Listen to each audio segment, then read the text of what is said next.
Good morning class 11। हम business services के बारे में स्टडी कर रहे थे। कल हमने अपनी प्रीवियस वीडियो में स्टडी किया था इंश्योरेंस सर्विसेज के बारे में। हमने जाना what are different type of insurance, what are principle of insurance. तो प्रिंसिपल ऑफ इंश्योरेंस क्या होता है, डिफरेंट टाइप के इंश्योरेंस कितने तरीके के होते हैं, इंश्योरर कौन होता है ना, और इंश्योर्ड कौन होता है। तो ये सारी चीजें हमने जानी। और आज हम नेक्स्ट टॉपिक है बिजनेस सर्विसेज में पोस्टल एंड टेलीकॉम सर्विसेज। आज हम इसको स्टडी करेंगे। तो पोस्टल और टेलीकॉम सर्विसेज होती क्या है, basically they comes under communication services. Communication मैंने आपको बताया था कि किसी भी बिजनेस में communication is one of the essential part. Without communication it is not possible to run a business smoothly.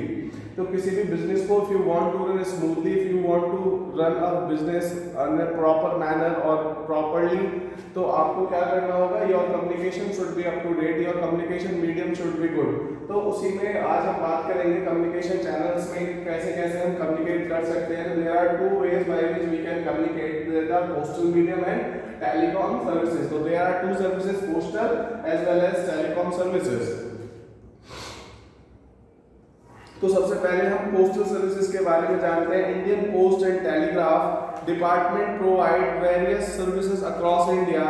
The detailed description is given below. तो अगर हम पोस्टल के बारे में जाने तो जो पोस्टल सर्विसेज हैं वो कौन प्रोवाइड कराता है, Indian post and telegraph department. आपने पोस्ट ऑफिसेज देखे होंगे, पोस्टमैन देखे होंगे, तो ये क्या होती है, पोस्टल सर्विसेज हैं। ठीक है। अब इसमें ट्रेडिशनल मोड्स हैं। Traditional some mode of communication have been in vogue since long. These mediums are known as postal services. The history of postal services in India is as follows. The beginning of postal services in India was in 1837. 1837 में Indian postal services की शुरुआत हुई थी। Setting up the postal department, और सबसे पहले जो postal department बना वो 1854 1854 में बना था। Beginning of railway post service, जो पोस्टल सर्विसेज है वो रेलवे के द्वारा, रेलवे की मदद ली जाने लगी 1907 से। Beginning of air mail services, और उसके बाद और उसको फास्ट करने के लिए एयर मेल का यूज किया जाने लगा, यानी कि एयरप्लेन्स का यूज किया जाने लगा। ट्रांसफर करने के लिए जो लेटर्स वगैरह होते थे या लोग डॉक्यूमेंट्स होते थे वो 1911 में हुआ। और जब मेजर, और उसके बाद जो क्विक मेल सर्विसेज है वो 1986 में स्टार्ट हुई। तो major postal services are follow. सबसे पहले कॉरेस्पॉन्डेंस होता है, जिसमें आप जानते हैं चिट्ठियां आती थी, अंतर्देशीय पत्र हुआ करते थे। Correspondence is the oldest medium of communication. Correspondence जानते हैं ना, पत्राचार, यानी पत्र के माध्यम से जो कम्युनिकेशन होता है वो सबसे पुराना मीडियम है कम्युनिकेशन का। It includes post card. इसमें क्या क्या होता है, पोस्ट कार्ड होता है, इनलैंड लेटर्स होते हैं, एनवलप्स होते हैं और एरोग्राम्स होते हैं। The letter sent to foreign countries are called aerograms. जो लेटर फॉरेन कंट्रीज को, विदेशों को भेजे जाते हैं उनको हम एरोग्राम्स बोलते हैं। Keeping in view the security of the important communication, the postal department provide the facility of registered post and insured post.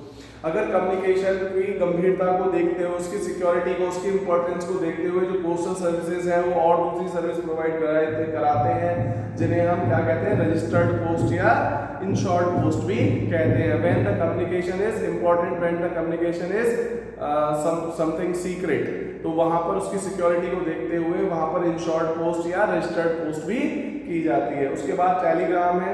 Telegram is an important medium of sending message to distant places. जो telegram है दूर बैठे लोगों तक message पहुंचाने का एक important साधन है। Where whatever message the sender writes in the telegram, it is communicated in the same form to the receiver. जो भी मैसेज जो सेंडर है वो टेलीग्राम में सेंड करता है वो एज इट इज ही दूसरे वाले व्यक्ति को, जो रिसीवर है, उसको प्राप्त हो जाता है।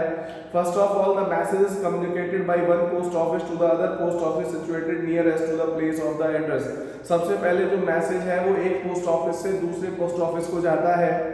From there a postal employee takes the message to the house of the receiver। और फिर जो पोस्टमैन है उस मैसेज को लेकर कहाँ जाता है, उस रिसीवर के घर तक जाता है, उस रिसीवर के एड्रेस तक जाता है। The expense on the telegram is calculated on the basis of the words written in the message। और जो टेलीग्राम का, बेटा जो टेलीग्राम का जो कॉस्ट होता है, that depends on the words that has been there in the telegram, जितने शब्द होंगे उनके आधार पर ही उसकी कॉस्ट तय की जाती है। Therefore should be taken to send the message in the minimum number of words। इसलिए जो टेलीग्राम में ऐसे लिखा जाता था कि so that minimum number of words are used, कम से कम शब्दों का इस्तेमाल करके मैसेज किया जाता है टेलीग्राम के द्वारा। उसके बाद टेलीफोन्स है। India telephone services was started by the post and telegraph department in 1881। Telephone की शुरुआत कब से हुई? 1881 में हुई थी। ठीक है। Talking to a person in the same city is called a local call. जब किसी व्यक्ति को सेम सिटी में बात करनी होती थी, नियर बाई बात करनी होती थी, उसे हम लोकल कॉल बोलते हैं। उसके बाद where talking to a person some other city is known as trunk call. उसके बाद जो व्यक्ति अगर किसी दूसरे शहर में होता था तो उसे हम ट्रंक कॉल कहते थे। प्रेजेंटली एसटीडी, आज हम उसे एसटीडी के नाम से जानते हैं, subscriber trunk dialling. And ISD international subscriber dialling facilities are also available. ISD होता है international calls when someone is there in some other countries. ठीक है बच्चों, तो इस तरीके से टेलीफोन्स की शुरुआत हुई। उसके बाद है UPC. UPC stand for under postal certificates. It refers to the postal certificate which is issued by the post office as an evidence of posting the letter. तो ये कब इशू किया जाता है? That certify that they have posted that particular letter. So this is a kind of guarantee that has been provided to the sender. उसके बाद registered post है। It refers to the type of post facility under which it is ensured that the mail is definitely delivered to the addressee, otherwise it should be return to the sender. इसमें क्या होता है कि जब कोई secret information हो, essential information हो, तो इसमें रजिस्टर्ड पोस्ट के थ्रू ये सिक्योरिटी दी जाती है, ये गारंटी दी जाती है that 100% it will B sended to the receiver. If in case the receiver is not available then it will be send back और return back to the sender. अगर सपोज मैंने कोई इंफॉर्मेशन, कोई लेटर वगैरह कोई रजिस्टर्ड पोस्ट के through भेजा, तो ये गारंटी है कि ये जिस बंदे को के लिए मैंने ये भेजा है, जिस भी इंस्टीट्यूशन के लिए मैंने भेजा है, उस तक पहुंच जाएगा। अगर किसी कंडीशन में ये वहां तक नहीं जाता है, यानी कि अगर रिसीवर उसे रिसीव नहीं करता है, तो उसे वापस पोस्ट ऑफ जो पोस्टल सर्विसेज हैं उनकी जिम्मेदारी है कि वो उसे मेरे पास तक वापस लाकर देंगे in the condition of undelivered. समझ में आ गया बच्चों? ठीक है। उसके बाद है मॉडर्न। अब क्या क्या ट्रेंड्स चल रहे हैं, यानी ये तो हमारा ट्रेडिशनल था, ट्रेडिशनल सर्विसेज थी। अब कौन कौन सी सर्विसेज हैं? अब है courier services. This is most common services nowadays. Courier services provided by individual post offices. These individual post offices have come up as a good alternative to the government run of post offices. Letters, documents, parcels, etc. can be sent through these courier services. अब हम courier services के through कोई भी सामान, अपना letter, parcel और कोई दूसरा सामान भी हम मंगा सकते हैं या भेज सकते हैं। This service is expensive than services provided by the post offices. लेकिन ये जो कुरियर सर्विस है ये थोड़ी सी महंगी होती है। It being a private service, the employee work with more responsibility। क्योंकि एक प्राइवेट सर्विस है तो यहाँ पर जो एम्प्लॉय है वो ज़्यादा रेस्पॉन्सिबिलिटी के साथ काम करते हैं। उसके बाद है इलेक्ट्रॉनिक सर्विसेज जैसे फैक्स, इंटरनेट, और है हमारे पास ईमेल। आप लोग जानते हैं ईमेल का मतलब क्या होता है? मेल ओवर इंटरनेट, यानी कि you can send any kind of message, letter to someone over internet, that is email. समझ में आ गया बच्चों? ईमेल का मतलब होता है मेल ओवर इंटरनेट। तो you can send any message through internet.